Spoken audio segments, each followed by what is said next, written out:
Hello guys, I am Aniket. Welcome back to the online platform of the Learn Nursing Next.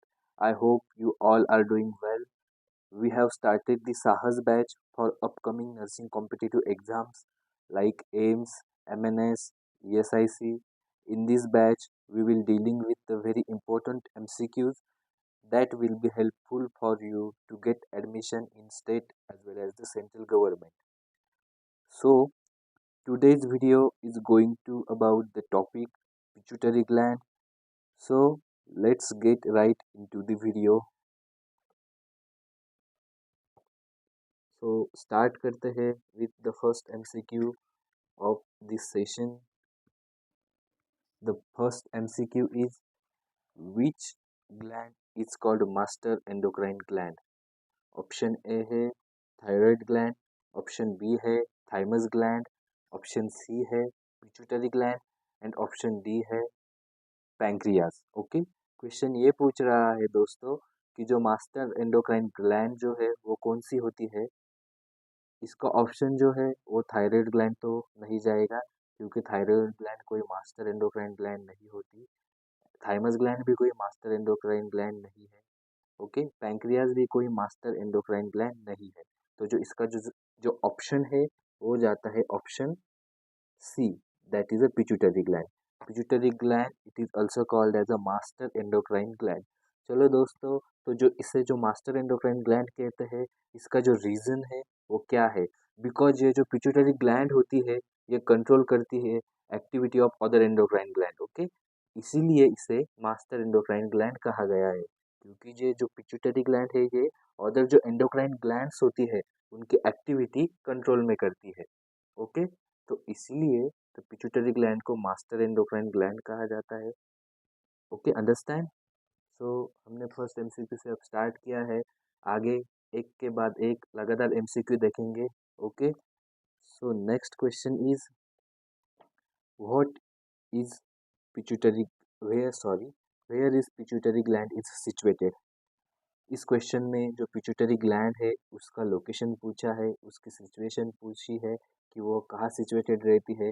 Option ये बोलता है कि जो pituitary gland है वो लेफ्ट लोब ऑफ ब्रेन में सिचुएटेड होती है। ऑप्शन बी कहता है कि जो पिट्यूटरी ग्लैंड है वो ब्रेन वेंट्रिकल्स में सिचुएटेड होती है। ऑप्शन सी कह रहा है कि जो पिट्यूटरी ग्लैंड है वो टेम्पोरल बोन में सिचुएटेड होती है।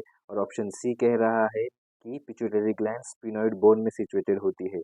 ओके, तो जो इसका जो आंसर है वो ए ऑप्शन तो नहीं जाएगा, क्योंकि लेफ्ट लोब ऑफ ब्रेन में ये सिचुएटेड नहीं रहती, ब्रेन वेंट्रिकल्स में भी ये सिचुएटेड नहीं रहती, टेम्पोरल बोन में भी ये सिचुएटेड नहीं रहती। ये जो पिट्यूटरी ग्लैंड है वो दोस्तों सिचुएटेड होती है स्पिनॉइड बोन में। ओके, जो स्पिनॉइड बोन होता है स्कल का उसमें पिट्यूटरी ग्लैंड सिचुएटेड होती है। जो जो स्पिनॉइड बोन है इसमें एक कैविटी लाइक स्ट्रक्चर होता है जिसे हम हिंदी में गड्ढा कह सकते हैं। स्पिनॉइड बोन में एक गड्ढा होता है, उसे कहते हैं हाइपोफिशियल फोसा, और इसका दूसरा नाम है सेला टर्सिका।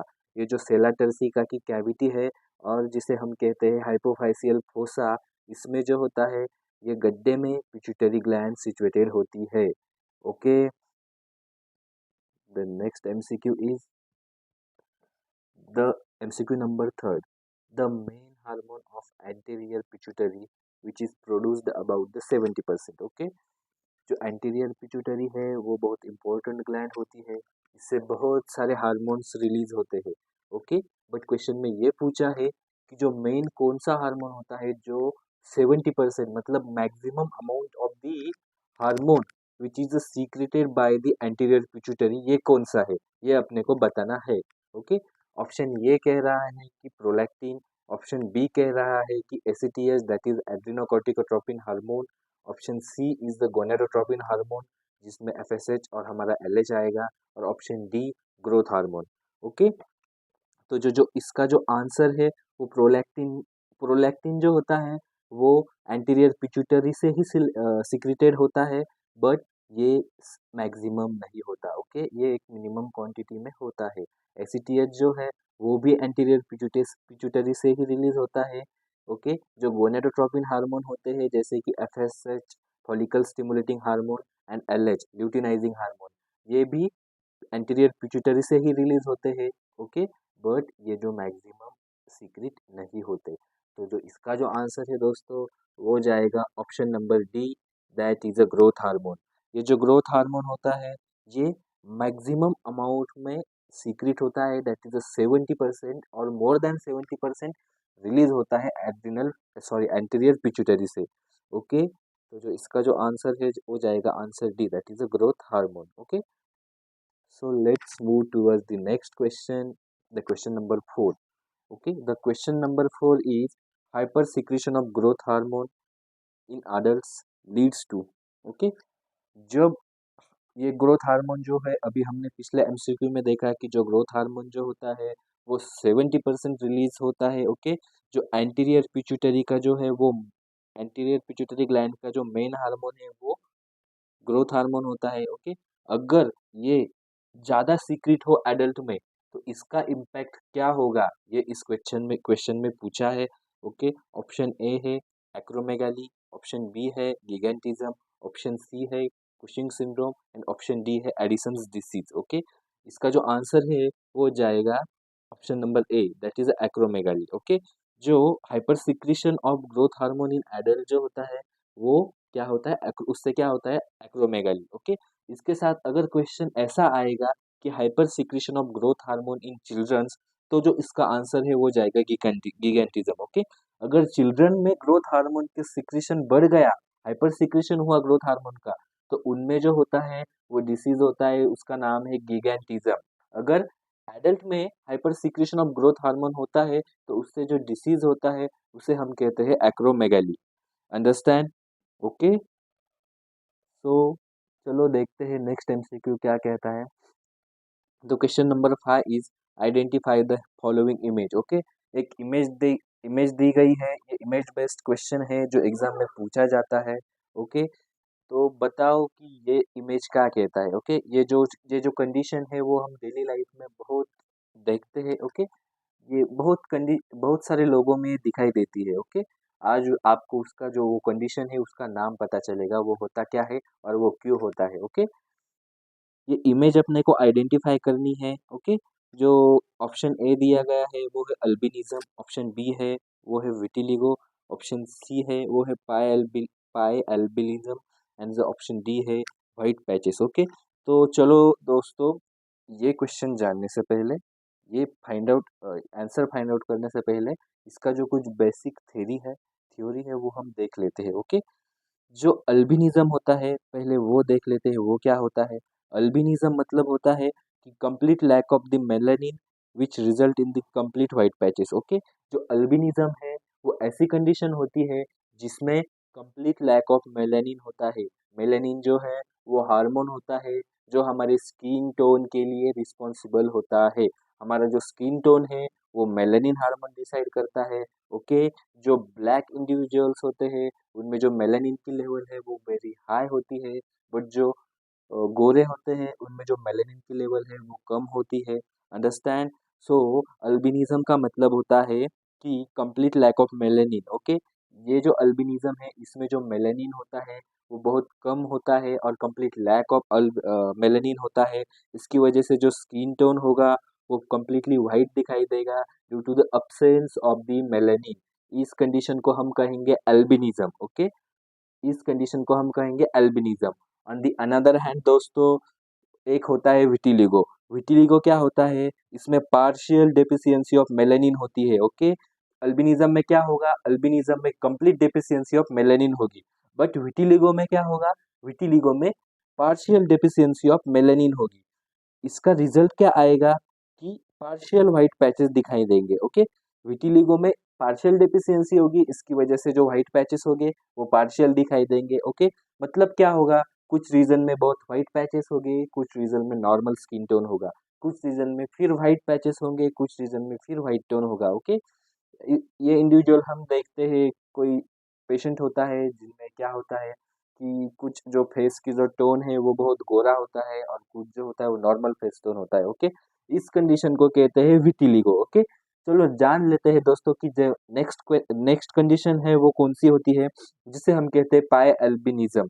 पाए एल्बिनिज्म मतलब ये it is a like albinism only. Okay, इसमें जो होगा वो कंप्लीट लैक ऑफ मेलेनिन ही होगा, पर ये जो कंप्लीट लैक ऑफ मेलेनिन है वो कोंजेनाइटली होगा। मतलब जब बच्चा पैदा होगा, जब बेबी इस एक्सटर्नल वर्ल्ड में आएगा, तब से ही जो उसका जो स्किन टोन होगा वो वाइट होगा या रेड होगा। ओके, इस कंडीशन में क्या होते हैं, जो हमारे हेयर्स होते हैं, जो हमारे आईब्रोज होते हैं, आईलैशेस होते हैं, जो बॉडी के जो जो भी जो हेयर्स है वो सभी वाइट कलर के होते हैं। ओके, पाए एल्बिनिज्म मतलब जो congenital lack of the melanin result in the complete white patches. Okay, जो कोनजेनाइटल लैक ऑफ मेलानिन होगा उसकी वजह से क्या होगा, बॉडी में कंप्लीट व्हाइट पैच आएगा, जिसे हम पाए एल्बिनिज्म कहते हैं। और जो व्हाइट पैचेस है, ये तो आंसर नहीं जाएगा। पाए एल्बिनिज्म है, ये भी आंसर नहीं जाएगा, क्योंकि हमने क्या देखा, पाए एल्बिनिज्म में क्या होगा, कंप्लीट लैक ऑफ मेलेनिन कोनजेनेटली होता है। ओके, विटिलिगो जो होता है उसमें क्या दिखाई देते हैं, पार्शियल पैचेस दिखाई देते हैं। बट जो हम इमेज देख रहे हैं वो बताती है कि ये जो बच्चा है उसमें कंप्लीट जो व्हाइट पैचेस है, कंप्लीट बॉडी में व्हाइट पैचेस है। ओके, तो जो इसका जो आंसर है वो दोस्तों जाएगा अल्बिनिज्म। ओके, अल्बिनिज्म का मतलब क्या देखा हमने, कंप्लीट लैक ऑफ मेलेनिन होगा। ओके,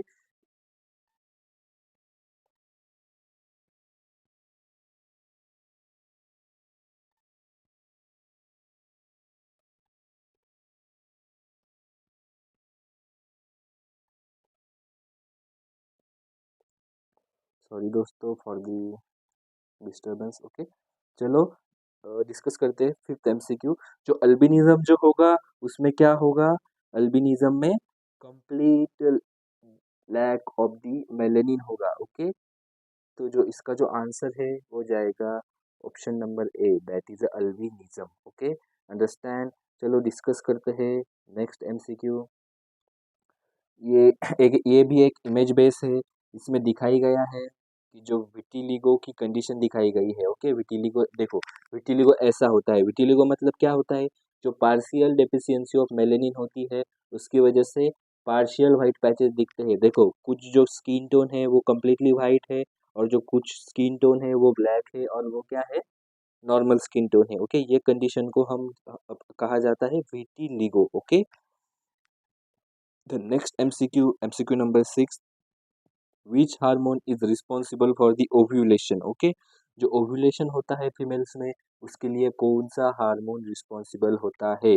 ऑप्शन ए है एफएसएच, ऑप्शन बी है एलएच, ऑप्शन सी है प्रोजेस्टेरॉन, एंड ऑप्शन डी है टेस्टोस्टेरॉन। ओके, ये क्वेश्चन डिस्कस करने से पहले चलो मैं आपको कुछ इसका बेसिक्स बता देता हूँ। ओके, जो एलएच जो होता है, LH and FSH, that is the follicle stimulating hormone and the luteinizing hormone. ये बोथ जो है वो कौन से हार्मोन है, ये गोनाडोट्रोपिन हार्मोन है। ओके, एफएसएच और एलएच गोनाडोट्रोपिन हार्मोन है, जो किससे रिलीज होते हैं, जो कि एंटीरियर पिट्यूटरी से रिलीज होते हैं। ओके, तो चलो फर्स्ट जान लेते हैं कि एलएच क्या होता है, ल्यूटिनाइजिंग हार्मोन क्या होता है। ओके, जो एलएच जो होता है उसका जो फीमेल में जो फंक्शन होता है वो होता है ओव्यूलेशन। ओके, जो एलएच जो है वो फीमेल में responsible for the ovulation, female में जो होता है ये ओव्यूलेशन के लिए रिस्पॉन्सिबल होता है, और मेल में जो होता है वो ये क्या करता है, स्टिमुलेट करता है लीडिंग सेल्स को। जो टेस्टिस होती है उस टेस्टिस में लीडिंग सेल्स होती है। ओके, उनको ये स्टिमुलेट करता है किसके लिए, to produce the testosterone. Understand. LH जो होता है ल्यूटिनाइजिंग हार्मोन, फीमेल में रिस्पॉन्सिबल होता है ओव्यूलेशन के लिए, और मेल में ये क्या करता है, टेस्टोस्टेरॉन को प्रोड्यूस करता है। वो कैसे करता है, ये जो एलएच होता है वो लीडिंग सेल ऑफ टेस्टिस को स्टिमुलेट करता है कि तुम क्या करो, टेस्टोस्टेरॉन प्रोड्यूस करो, तो टेस्टोस्टेरॉन प्रोड्यूस हो जाता है। समझे आप, एलएच का जो फंक्शन है वो फीमेल में अलग होता है, मेल में अलग होता है। समटाइम हमारे माइंड में कंफ्यूजन ऐसा होता है कि हमें पता होता है कि एलएच ये मेल में होता ही नहीं। ओके, ये जो है ये मिसकंसेप्शन है दोस्तों। एलएच जो होता है वो वेरी स्लाइट अमाउंट में हमारी बॉडी में प्रेजेंट रहता है, मेल्स में जो है वो एलएच प्रेजेंट रहता है। ओके, तो जान लेते हैं दोस्तों अब एफएसएच, जो फॉलिकल स्टिमुलेटिंग हार्मोन है उसका फंक्शन क्या होता है। ओके, जो फॉलिकल स्टिमुलेटिंग हार्मोन है ये जो है वो कन्वर्ट करता है premature Graafian follicle to mature Graafian follicle. Okay, during the ovulation period जो premature Graafian follicle convert होता है मैच्योर ग्राफियन फॉलिकल में, it is due to the presence of the follicle stimulating hormone. Okay, तो जो अब हमने जो theory देखी उसके बेसिस पे जो इसका जो आंसर जाएगा वो जाएगा LH। ओके, क्योंकि LH जो होता है उसका फंक्शन क्या होता है, ओव्यूलेशन इन दी फीमेल्स। अंडरस्टैंड। एक के साथ एक MCQ हम देखे जा रहे हैं। ओके, चलो मूव करते हैं towards the next MCQ।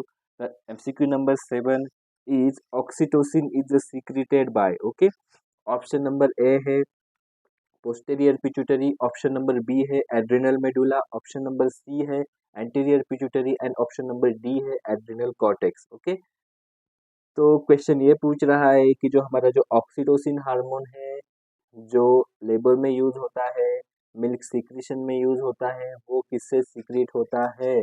Okay, जो जो इसका जो आंसर है वो जाएगा option number A, that is the posterior pituitary, because जो ऑक्सीटोसिन है वो पोस्टीरियर पिट्यूटरी ग्लैंड से रिलीज होता है। Understand. Okay, so the next MCQ is the phase of the ejection of the milk is. दोस्तों ये बहुत इंपॉर्टेंट क्वेश्चन है। Okay, related to the physiology of lactation. Okay, ये बहुत इंपॉर्टेंट क्वेश्चन है। चलो इस क्वेश्चन को लर्न करने से पहले हम इसका जो है वो थ्योरी देख लेते हैं।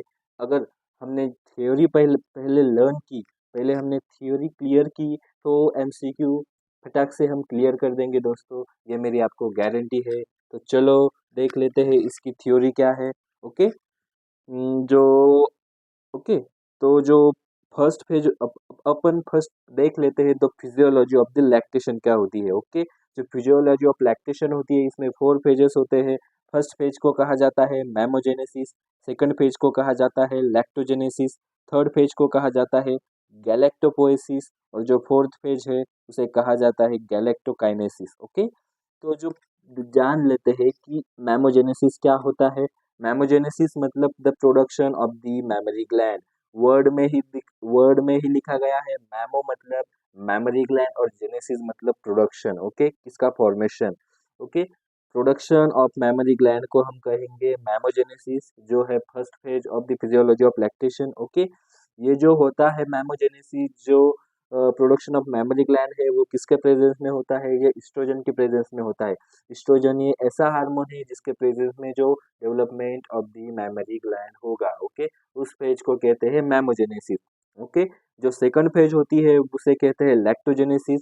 लैक्टोजेनेसिस का मतलब होता है formation of breast milk. Okay, lacto मतलब लैक्टोजेनेसिस मतलब फॉर्मेशन ऑफ ब्रेस्ट मिल्क, जो किसके प्रेजेंस में होता है, जो होता है प्रोलैक्टिन के प्रेजेंस में। ओके, जो ब्रेस्ट मिल्क का फॉर्मेशन है उसके लिए रिस्पॉन्सिबल होता है प्रोलैक्टिन, ये अपने को याद में रखना है। और जो इजेक्शन होगा ब्रेस्ट मिल्क का उसके लिए रिस्पॉन्सिबल जो होगा उसका नाम है ऑक्सीटोसिन। ये हमें ऑलवेज कंफ्यूज कर देता है। प्रोलैक्टिन जो होता है वो मिल्क सीक्रेशन के लिए रिस्पॉन्सिबल होता है और जो ऑक्सीटोसिन होता है वो मिल्क इजेक्शन के लिए रिस्पॉन्सिबल होता है। समझे। तो जो लैक्टोजेनेसिस है इसका मतलब होता है formation of breast milk due to the prolactin. Okay, तो थर्ड फेज हो इसकी थर्ड फेज जो है वो है गैलेक्टोपोएसिस। गैलेक्टोपोएसिस का जो मतलब होता है बच्चों वो है continue production and the maintenance of the breast milk due to continue breast feeding and the prolactin. Okay, galactopoiesis का मतलब है कंटिन्यूएशन करना और मेंटेनेंस करना ब्रेस्ट मिल्क का। ओके, इसका इसका जो इसके लिए जो रिस्पॉन्सिबल फैक्टर है वो है कंटिन्यू ब्रेस्ट फीडिंग और प्रोलैक्टिन। ओके, ये जो कंटिन्यू ब्रेस्ट फीडिंग है और जो प्रोलैक्टिन हार्मोन है ये जो मेंटेनेंस को कंटिन्यू रखता है। Understand. And the last phase of the physiology of lactation is the galactokinesis. Galactokinesis का मतलब होता है ejaculation of the breast milk due to the oxytocin. Okay, जो एज मैंने कहा अभी मैंने कहा कि जो ऑक्सीटोसिन है वो इजैकुलेशन ऑफ ब्रेस्ट मिल्क के लिए रिस्पॉन्सिबल होता है। गैलेक्टोकाइनेसिस का जो मतलब होता है कि ejaculation of the breast milk due to the oxytocin. Okay, अभी आपको ही बताना पड़ेगा कि इसका आंसर क्या जाएगा। तो जो अब हमने थ्योरी देखी उसके बेसिस पर जो इसका जो आंसर है वो जाएगा answer number C, that is galactokinesis. Okay, galactokinesis का मतलब क्या होता है, ये जो है गैलेक्टोकाइनेसिस एज हमने देखा ये फोर्थ फेज होती है। इसमें क्या होता है ejaculation of the breast milk होता है, किसकी वजह से, किसके प्रेजेंस में, ऑक्सीटोसिन के प्रेजेंस में। ओके, तो जो इसका जो आंसर है वो जाएगा आंसर नंबर सी। ओके, तो let's move towards the next question. Okay, अब हम कुछ MCQ on the Cushing syndrome and the Edison's disease में देख लेंगे। ओके, इसमें हम सब डिटेल जो है एडिसन्स डिसीज का कॉन्सेप्ट क्या होता है, उसमें कौन से हार्मोन राइज होंगे, कौन से डिक्रीज होंगे वो देखेंगे। एडिसन्स डिसीज में भी सेम देखेंगे। ओके, तो चलो देख लेते हैं कुछ एडिसन्स डिसीज के और कशिंग सिंड्रोम के एमसीक्यू। जो एमसीक्यू नंबर 9 है वो है glucocorticoid and the mineralocorticoid are secreted by. Okay, question ये पूछ रहा है कि जो ग्लूकोकॉर्टिकॉइड्स होते हैं, मिनरलोकॉर्टिकॉइड्स होते हैं, वो किससे सीक्रेट होते हैं। ऑप्शन नंबर ये कह रहा है कि ये गोनैड से सीक्रेट होते हैं। ऑप्शन नंबर बी है adrenal gland. Option number C है pancreas and option number D है एंटीरियर पिट्यूटरी। ओके, तो जो इसका जो आंसर है वो जाएगा एड्रिनल ग्लैंड। ओके, क्योंकि जो ग्लूकोकॉर्टिकॉइड्स एंड द मिनरलोकॉर्टिकॉइड्स होते हैं वो एड्रिनल ग्लैंड से रिलीज होते हैं। ओके, चलो एड्रिनल ग्लैंड की कुछ थ्योरी जान लेते हैं। जो एड्रिनल ग्लैंड होती है दोस्तों, वो उसके जो होते हैं वो दो पार्ट्स होते हैं। एक होता है एड्रिनल मेडुला और एक होता है एड्रिनल कॉर्टेक्स। ओके, एक होता है एड्रिनल मेडुला और दूसरा होता है एड्रिनल कॉर्टेक्स। जो एड्रिनल कॉर्टेक्स है वो बहुत इंपॉर्टेंट पार्ट है। ओके, जो एड्रिनल कॉर्टेक्स जो होता है वो 3 लेयर से बन के हुआ बनाया हुआ होता है। ओके, जो एड्रिनल कॉर्टेक्स है वो 3 लेयर से मेडअप अप होता है। जो फर्स्ट लेयर होती है वो होती है जोना ग्लोमेरुलोसा। जो सेकंड लेयर होती है वो होती है जोना फेसिकुलेटा। जो थर्ड लेयर होती है वो होती है जोना रेटिकुलरिस। ओके, ये जो 3 लेयर है उन 3 लेयर से जो एड्रिनल कॉर्टेक्स जो होता है वो मेडअप अप होता है। ओके, चलो अब हम जान लेते हैं कि जो ये 3 लेयर्स है zona glomerulosa, zona fasciculata and the zona reticularis, इनके जो है वो फंक्शन क्या होते हैं। ओके, जो जोना ग्लोमेरुलोसा है उसका फंक्शन होता है सीक्रेट द मिनरलोकॉर्टिकॉइड्स। ओके, ये जो जोना ग्लोमेरुलोसा है वो मिनरलोकॉर्टिकॉइड सीक्रेट करता है। जो जोना फेसिकुलेटा है वो जो होता है वो ग्लूकोकॉर्टिकॉइड रिलीज करता है। और जो जोना रेटिकुलरिस है वो एंड्रोजन रिलीज करता है। ये इनके 3 मेजर फंक्शंस है दोस्तों। मैं फिर एक बार बताता हूँ। ओके, अगर नोटबुक हो आपके पास तो ये नोट कर लेना, एग्जाम पॉइंट ऑफ व्यू से बहुत इंपॉर्टेंट है ये चीज़ें।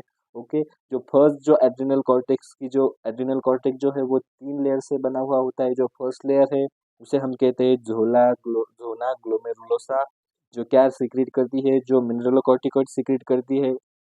जो सेकंड लेयर है दोस्तों वो है जोना फेसिकुलेटा, जो ग्लूकोकॉर्टिकॉइड सीक्रेट करती है। और जो थर्ड लेयर है दोस्तों वो है जोना रेटिकुलरिस, जो क्या सीक्रेट करती है, वो एंड्रोजन सीक्रेट करती है। अंडरस्टैंड, तो जो इसका जो आंसर है वो है आंसर बी। ओके, जो ग्लूकोकॉर्टिकॉइड जो मिनरलोकॉर्टिकॉइड जो होते हैं वो एड्रिनल ग्लैंड की कॉर्टेक्स पार्ट से सीक्रेट होते हैं।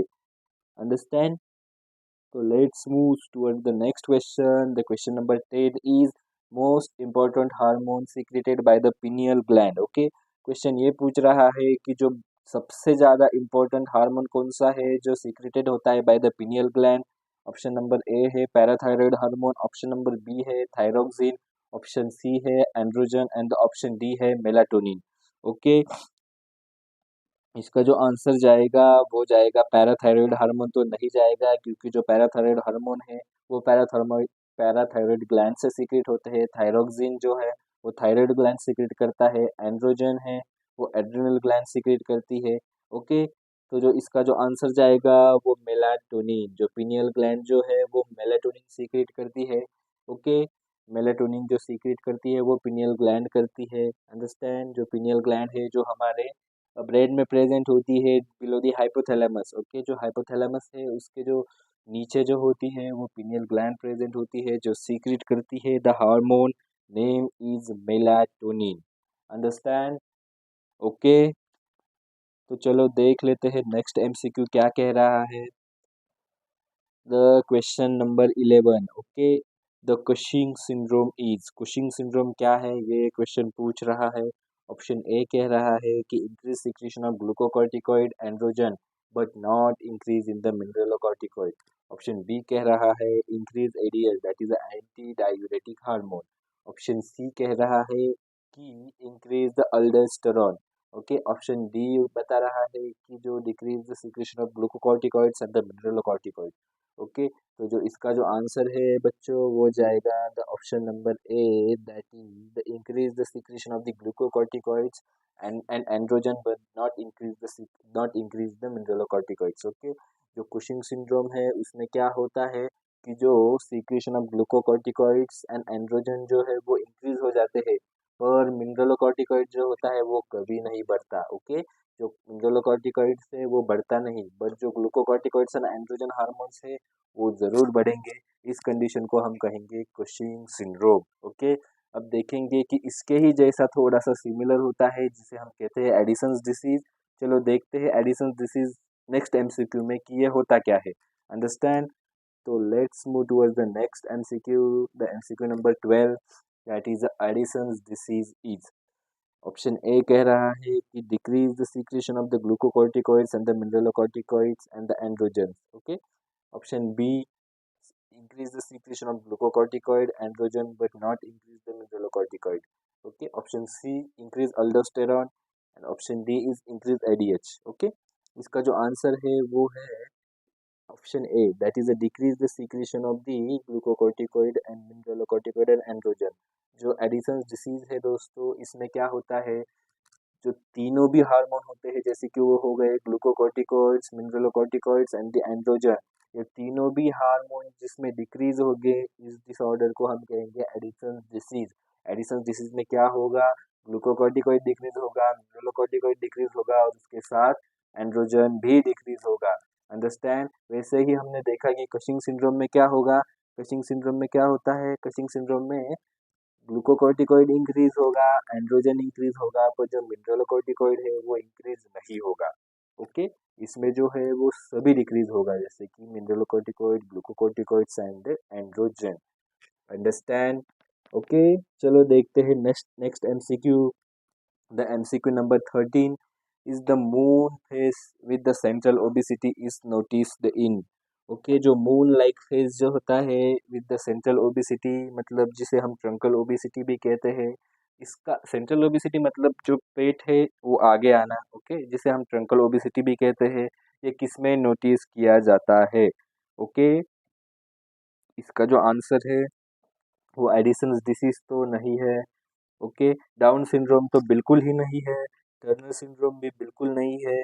तो जो इसका जो आंसर है दोस्तों वो जाएगा option number C, that is a Cushing syndrome. Cushing syndrome जो होता है उसमें मून लाइक फेसेस दिखाई देती है। मून लाइक फेसेस मतलब जो फेस है वो ऐसे गोल मून, सर्कुलर मून की तरफ दिखेगा, और जो पेशेंट है उसमें ट्रंकल ओबिसिटी और सेंट्रल ओबिसिटी दिखा ही देगी। ओके, अब चलो जान लेते हैं कि कशिंग सिंड्रोम के कुछ क्लासिकल कैरेक्टरिस्टिक्स होते हैं जिससे हम आइडेंटिफाई करते हैं कि the patient is the suffers from the Cushing disease. Okay, इसमें जो फर्स्ट है वो है moon face. Okay, moon like faces, जो पेशेंट का जो फेस है वो मून लाइक दिखाई देगा। ओके, सेकेंड जो है वो ट्रंकल ओबेसिटी, जो पेशेंट का जो पेट है वो ऐसा बढ़ा हुआ दिखाई देगा जिसे हम सेंट्रल ओबिसिटी भी कहते हैं। जो थर्ड है वो supra clavicular deposition of the fat, जो हमारा जो क्लैविकल बोन है जिसे हम, it is also called as a beauty bone. Okay, जो फीमेल्स में जो होता है, फीमेल्स में ब्यूटी डिसाइड करता है, इसीलिए इसे ब्यूटी बोन कहा जाता है क्लैविकल को। Supra clavicular deposition of the fat, जो फैट जो है वो यहाँ क्लैविकुलर रीजन में डिपॉजिट हो जाएगा जिसे हम बफेलो हम भी कहते हैं। ओके, जो हम नेक्स्ट एमसीक्यू में लर्न करेंगे विद द इमेज। ओके, वहाँ मैं आपको अब बहुत अच्छे और अच्छे से समझाऊंगा। ओके, और जो फोर्थ है पेंडुलस एब्डोमेन, ये जो चार होते हैं ये कशिंग सिंड्रोम के मोस्ट इम्पोर्टेंट कैरेक्टरिस्टिक्स होते हैं। फर्स्ट होता है बच्चों, फिर से एक बार बताता हूँ, मून फेस। ओके, जो मून लाइक फेस दिखाई देगा। सेकंड जो होता है वो ट्रंकल ओबेसिटी होता है। ओके, थर्ड जो होता है वो supra clavicular deposition of the fat होता है, और जो फोर्थ होता है वो पेंडुलस एब्डोमेन होता है। Understand? So let's move towards the next question, the question number 14. The Cushing triad includes all except, okay? ये जो कुशिंग ट्रायड है, एज आपने देखा अभी हमने कुशिंग डिसीज लर्न किया। ओके, ये जो कुशिंग डिसीज होता है ये किस कुशिंग ट्रायड होता है, ये अपने को सेम लगता है पर ऐसा नहीं है दोस्तों। जो कुशिंग सिंड्रोम है और जो कुशिंग ट्रायड है वो टोटली डिफरेंट है। ओके, कुशिंग सिंड्रोम है वो अलग होता है और कुशिंग ट्रायड है वो अलग होता है। कुशिंग सिंड्रोम में कुशिंग ट्रायड नहीं दिखाई देता। जो कुशिंग ट्रायड जो होता है वो इंक्रीज्ड आईसीपी के केस में दिखाई देता है। इंक्रीज्ड आईसीपी मतलब इंक्रीज्ड इंट्राक्रैनियल प्रेशर। ओके, जो इंक्रीज्ड इंट्राक्रैनियल प्रेशर है इस केस में अपने को कुशिंग ट्रायड दिखाई देता है। क्वेश्चन ये पूछ रहा है दोस्तों कि ये जो कुशिंग ट्रायड है इनमें क्या होता है एक्सेप्ट। ओके, मतलब जो तीन चीजें हैं, ट्रायड का मतलब जो होता है उसमें तीन चीजें होती है। कुशिंग ट्रायड में तीन चीजें होती है और इन ऑप्शन में से एक चीज नहीं है। वो अपने को डिसाइड करना है कि वो क्या नहीं है। ओके, ऑप्शन ए है हाइपरटेंशन, ऑप्शन बी है वाइडल पल्स प्रेशर, ऑप्शन सी है ब्रेडिकार्डिया एंड ऑप्शन डी है इरेगुलर रेस्पिरेशन। ओके, ये जो कुशिंग ट्रायड है उसका उसमें जो फर्स्ट होता है वो होता है वाइडन पल्स प्रेशर, जो सेकंड होता है वो होता है ब्रेडिकार्डिया एंड जो थर्ड होता है वो होता है इरेगुलर रेस्पिरेशन। ओके, जो कुशिंग ट्रायड होता है इनमें ये तीन चीज़ें होती है। जो हाइपरटेंशन है वो कुशिंग ट्रायड में नहीं होता। ओके, तो जो इसका ऑप्शन है वो जाएगा option number A, that is a hypertension. Because जो कुशिंग ट्रायड है उसमें क्या क्या होता है, वाइडन पल्स प्रेशर होगा, तुम्हारा ब्रेडिकार्डिया होगा, इरेगुलर रेस्पिरेशन होगा, बट हाइपरटेंशन नहीं होगा। ये जो कुशिंग ट्रायड है वो दिखाई देता है इंक्रीज्ड आईसीपी के केस में। ओके, तो next question is the question number 15, that is a bronze tanned skin given in image is seen in the image। Okay, ये इमेज जो दिखाई दे रही है उसमें जो ब्रॉन्ज टैंड जो स्किन दिखाई दे रही है वो कौन से डिसीज में दिखाई देती है। ओके, ये क्वेश्चन पूछ रहा है। ऑप्शन नंबर ये बताता है कि ये कुशिंग सिंड्रोम है, ऑप्शन नंबर बी बताता है कि नहीं ये एडिसन्स डिसीज है, ऑप्शन नंबर सी बताता है कि हाइपर पैराथायरॉयडिज्म है and option number D none कह रहा है। ओके, तो जो इसका जो आंसर है वो जाएगा एडिसन्स डिसीज, क्योंकि जो एडिसन्स डिसीज है इसमें ये ब्रॉन्ज टैंड स्किन दिखाई देती है जैसे इमेज में दिखाई दे रही है। अब अगर इमेज देखोगे कि जो इमेज का जो उसका जो उस लड़की का जो स्किन टोन है वो थोड़ा ब्राउनिश कलर का है, ब्रॉन्ज कलर का है। ओके, तो जो ये जो दिखाई देता है वो एडिसन डिसीज में दिखाई देता है। चलो, तो इसका पीछे का जो रीज़न है वो जान लेते हैं कि जो ब्रॉन्ज टैंड स्किन जो होती है एडिसन डिसीज में वो क्यों दिखाई देती है। ओके, जो ब्रॉन्ज टैंड स्किन है वो दिखाई देती है, जो क्या होता है दोस्तों कि जो एडिसन डिसीज में क्या हो जाता है, जो एसीटीएच हार्मोन होता है, एड्रिनोकोर्टिकोट्रोपिन हार्मोन, वो डिक्रीज हो जाता है। एडिसन डिसीज में क्या होता है, जो एड्रिनोकोर्टिकोट्रोपिन हार्मोन जो होता है एसीटीएच वो डिक्रीज हो जाता है। ओके, वो डिक्रीज होने की वजह से क्या होगा, जो एमएसएच है मेलानोसाइट स्टिमुलेटिंग हार्मोन वो भी डिक्रीज होगा। ओके, एमएसएच जो है वो क्या करता है, मेलेनिन को स्टिमुलेट करता है। अगर मेलानोसाइट स्टिमुलेटिंग हार्मोन डिक्रीज होगा due to the ACTH decrease तो क्या होगा, मेलेनिन भी डिक्रीज होगा। मेलेनिन एज हमने देखा पिछले एमसीक्यू में, मेलेनिन क्या करता है, मेलेनिन जो है वो स्किन टोन को डिसाइड करता है। अगर मेलेनिन डिक्रीज होगा तो जो स्किन का जो अपीयरेंस होगा वो ब्रॉन्ज टैन लाइक स्किन होगी। ओके, अंडरस्टैंड दोस्तों। ओके, तो जो इसका जो आंसर है इसलिए जाएगा एडिशनल डिसीज, क्योंकि जो एडिशनल डिसीज है उसमें due to decrease the ACTH, due to decrease the melanin, जो स्किन टोन होती है वो ब्रॉन्ज टैन स्किन होती है। अंडरस्टैंड। ओके, तो दोस्तों the next MCQ is the question number 16, buffalo हम given in the image. Okay, sorry, buffalo hum given in below image is the feature of which of the following disorder। Okay, हमने देखा कि Cushing syndrome जो होता है उसके कुछ features होते हैं जिसमें हमने फर्स्ट देखा जो मून लाइक फेस होगा, जो सेकंड देखा कि ट्रंकल ओबेसिटी होगी, जो थर्ड देखा कि सुप्राक्लाविकुलर फैट डिपोजिशन होगा, जो फोर्थ देखा पेंडुलस एब्डोमेन होगा। ओके, ये जो बफेलो हम्प है इसे हम सुप्रा क्लैविकुलर फैट डिपोजिशन भी कहते हैं, मतलब जो क्लैविकल होता है उसके नज़दीक जो होगा वो क्या होगा, फैट अपना डिपॉजिट होगा।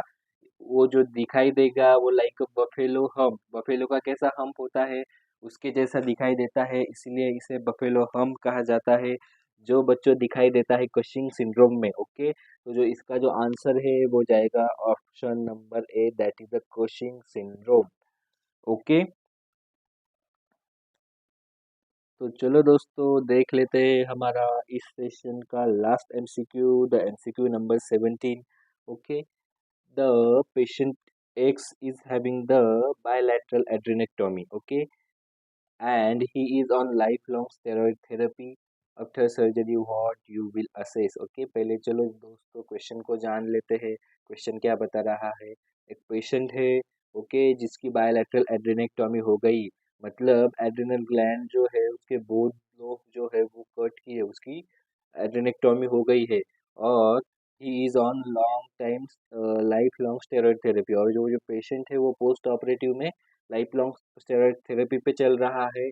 तो after surgery what will you assess, मतलब सर्जरी के बाद आपका पीएनआर क्या होगा?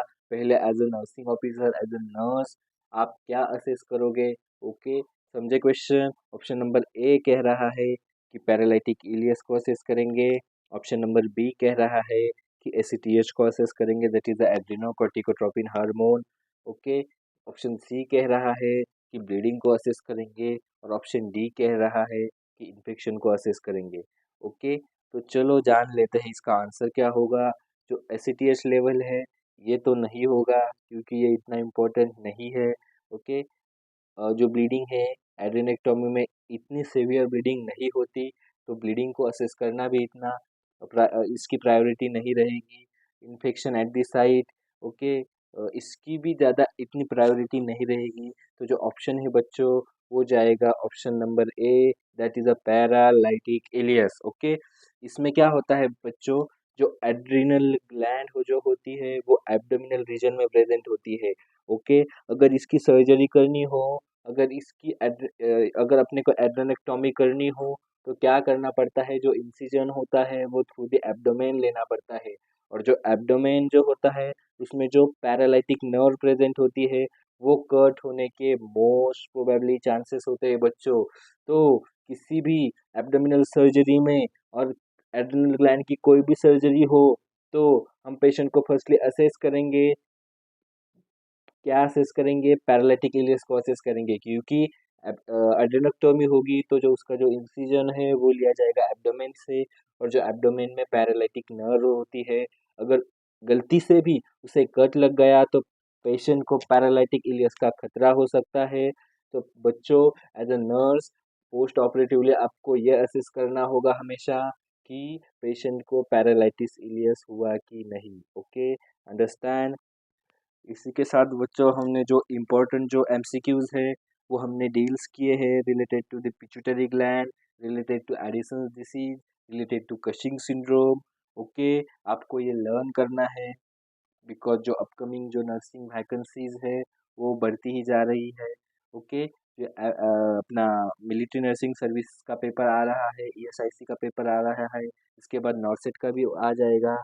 तो आपको बच्चों ये जो क्वेश्चंस है डेली बेसिस पे ये आपको लर्न करने हैं। इसके साथ ही बच्चों हमने जो अपना अब तक हमारी जो है वो 4 से 5 क्लास हो गई। ओके, हर रोज़ हम 20 MCQs लेते हैं। ओके, जो इसमें जो होते हैं इस सेशन में सभी जो एमसीक्यूज होते हैं वो इम्पोर्टेंट होते हैं। वो जो है ये प्रीवियस ईयर के पूछने वाले क्वेश्चंस होते हैं। ये जो क्वेश्चंस है बच्चों, इसकी आने की जो प्रोबेबिलिटी है वो बहुत ज़्यादा है। अभी हमने देखा, हम हर रोज़ एक सेशन ले रहे हैं। ओके, 8 बजे वीडियो अपलोड होता है जो आपको देखना है।